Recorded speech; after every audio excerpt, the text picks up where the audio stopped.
So it's a unique type of tree that it'll be easy. However, after a few seconds, it'll come back up. So it's kind of this like platforming block that allows you to just, continue platforming over and over again, which I hope is really exciting for, content creators making maps. Yeah, you can build like your own platforming levels, and then they will repair themselves. That's kind of neat. See here, I mean, this is drastically different to what caves used to look like. And there's definitely still the old style of caves, but we wanted to make sure that there was much more variety in the sort of caves and the shapes and the sizes you could get. And even here, you can see that there's some water underground. Yes, so we actually added something we call local water levels. So in one cave might find like a cave lake, and another cave might not have that one. And this also means that we get naturally generated waterfalls, which is so pretty. And it also kind of gives like new ways to traverse the underground. You can actually go cave rafting. Yeah, so you'll see in a bit that our player here will actually use a boat to raft. And that is just such an exciting opportunity to be able to traverse the caves in a very different way than you used to. Yeah, we were playtesting, and then one of the devs like, look at this, it's so fun, and all of us just started to go with the boat on the waterfalls. It was a lot of fun. So another thing to note here is that you could see that a lot of the ores were actually glowing. Whenever I think about the idea of a cave update, the image of stalagmites and stalactites comes into my head. But adding these are pretty difficult. It's a very unique shape that Minecraft isn't really accustomed to. But I think the way that the artist put it into Minecraft works quite well. And of course, there's some mechanics surrounding this. So you can see that someone destroyed the block up the top, and so the dripstone fell down. And also, unfortunately for this zombie here, you can actually see that it's basically this growth, and this is called the Sculk blocks. And one of the blocks is called the Sculk sensor. This is the new redstone block. As you can see, when you place or destroy a block, or if you have foot. And as you can see here, I walked next to the Sculk sensor, and it's actually kind of doing an infinite loop where the piston is causing a vibration, and then it's activating the Sculk sensor and going over and over again. But here, I've actually put a wool block in between the piston, which prevents the signal from going to the Sculk sensor. This can allow you to even do sort of direction. We get wireless redstone thanks to the Sculk sensor. Yes. So, and we didn't even plan to add it, but then when we started playtesting, we're like, wait, we got wireless redstone, and that's so...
in this system, you're basically going to find these excavation sites all throughout your world. And you can make this new tool called the brush that is going to help you uncover the mysteries of all these dig sites. So you come to one of these ancient structures, and you can sort of use the brush to clear away some of the rubble that may have collapsed in those structures. And sometimes you might even find something shiny inside them. But, and this is important, if you are not careful enough, like in real life, you can destroy that artifact. And when that artifact is gone, that artifact and all the secrets it held are gone forever. But if you're careful enough, if you take your time and you're deliberate, you can get some of those hidden artifacts. And for example, here we got a ceramic shard, which is basically how whoever lived here used to tell and pass on their stories. I love the story sides of the archaeology, because we often talk about that we want to deepen the mystery in Minecraft. And when you find these hidden artifacts, you kind of find like connections and hints. And we will never tell the full story, but these will inspire the players to tell their own stories about their own Minecraft worlds. Exactly. I think it's going to be really exciting to see what players do with them. For example, here we see an exhibition that someone built for this, where he can compare all the different clues he finds, right, and try to preserve whatever was down here, and he can compare what we found with whatever new thing, and sort of try to connect the pieces, right? And here we see those pieces connected in a clay pot, actually trying to reconstruct them back. And you can create that however you like. You can create your own stories or try to guess how those pieces used to connect. Yeah. It's also so fun to be very creative with these new pots, because you can put the shards in any way you want. Exactly. And when you're pleased with your creation, you can fire them up and you have your own painted clay pot. It's pretty. So, Nir, is this programmer art still?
They're both mischievous and adorable at the same time. As you can see, they live on the mountains, and if you aren't careful, they might knock you off. They also have excellent jumping skills. We'll also get better mountain generation with spectacular and more dramatic mountains with height-dependent generation. That means things like tree lines and mountaintops that will be more challenging with lots of snow. Hello, Minecrafters of the world. I'm VooBuoy, and I'm here once again to help all of you at home to choose a mob that will go into Minecraft. Let's review our choices once more. I was inspired by some of the amazing handcrafted things I've seen made by our community over the years. So I decided to make my own versions of our 3 mob choices. Hi, babies. For illustrative purposes. I think I did a pretty great job. Took me 3 months each.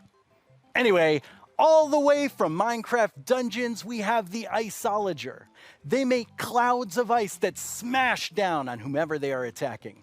Not quite as chill as they look. From Minecraft Earth, we have the adorable Moobloom. I hear they may come with a new flower, the Buttercup, and I'm pretty sure they'll be best pals with bees. Also from Minecraft Earth, the Glow Squid. As the tiny trio will surely attest, they sure are distracting to look at. The results of the first round of voting are in. The round which determined which mob's dreams would be dashed with no hope of making it into the final round. And it was intense. But sadly, let's all say a fond farewell to the poor Moo Bloom. Then forget it ever existed, because it's time to vote again. We are now down to the Isolager and the Glow Squid. And in the first round, they were quite close. I'm quite interested to see where the voters of the Moo Bloom will go. And the community decided on a new mob that will enter the game. So which one of you gets to do the honors today? So I think Tiny Agnes has been a bit mean this year, so I think you should open it, Neil. You should announce the winner. Yes. Can I look first? You're gonna know before everyone else? It's the Glow Squid! Wow. I guess everyone was mesmerized by the glow squid, Yes. not just the tiny ones. No, I wow. was really not expecting that. That is so awesome. Yes, like I didn't expect it at all, but it's great. And glow squids will look so cool in the caves. Like Exactly. the atmosphere. They fit this update Yes. so well. Like it will be, imagine it's just all dark in the caves and then you see the glow squids swimming around. From all of us at Mojang Studios, thank you so much. Bye.